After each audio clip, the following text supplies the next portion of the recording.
Assalomu alaykum. Bu hayot ko'rsatuvi yana bir bor sizlar bilan. Bugungi ko'rsatuvimizda aka-uka munosabati to'g'risida gaplashamiz. Hozirgi paytda aka-ukalar bir-biridan uzoqlashib, bir-biri bilan gaplashmayapti. Nima sababdan? Yoshi o'tgan sari mas'uliyati ko'payib ketyaptimi?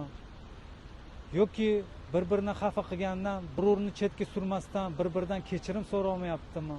Aka-uka munosabatini tiklash uchun qanaqa qilib harakat qilish kerak?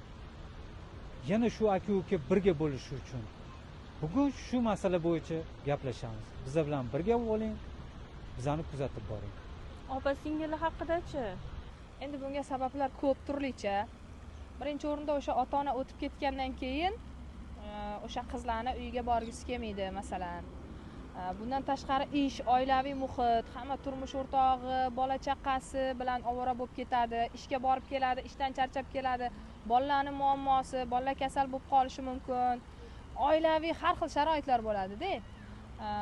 Shuning uchun faqat to'ylarda, ma'rakalarda, bayramlarda ko'rishadi. Bundan tashqari agar o'sha aka-ukalarning xotinlari, ovsinlar, kelinlar yaxshi chiqmasa, misol uchun, o'sha opalarini yoki aka-ukalarini bir-biriga gijgijlab, bundan tashqari pullarini qizg'onib, pul berishini xohlamasdan aka-ukalariga yordam berishini xohlamaydiganlar bor. Meni erim pul topyaptimi, u pul meniki, nimaga uni aka-ukasiga sarflash kerak degan fikrlari, xayollari bo'lishi mumkin-da. Lekin ular o'ylashmaydiki, qaytar dunyo, ertaga o'zini farzandlari ham mana shunaqa oqibatsiz bo'lib qolishi mumkin. Mana shu tomonlarini o'ylash kerak. O'zimni farzandlarimdan qaytsachi, men hozir akasiga, opasiga masalan pul berdirtirmayapman, pulini qizg'onyapman erimni.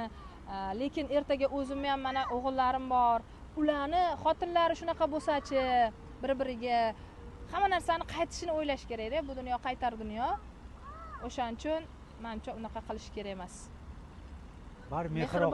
Mehribon bo'lish kerak. Bordi keldini ko'paytirish kerak. Ish ham o'z yo'liga bo'veradi. Masalan, o'zimiz ham ishlaymiz. Lekin harakat qilamiz vaqt topib shanba, yakshanba kunlari xabar olishga. O'zimni shaxsan turmush o'rtog'imni aka-ukalari bilan ham rosa yaqinmiz. Yig'ilib turamiz, tug'ilgan kunlarda boramiz, bordi keldimiz. O'zimni uydagilarimdan ko'ra bular tomon bilan ko'proq yaqin bo'lib ketganman-da.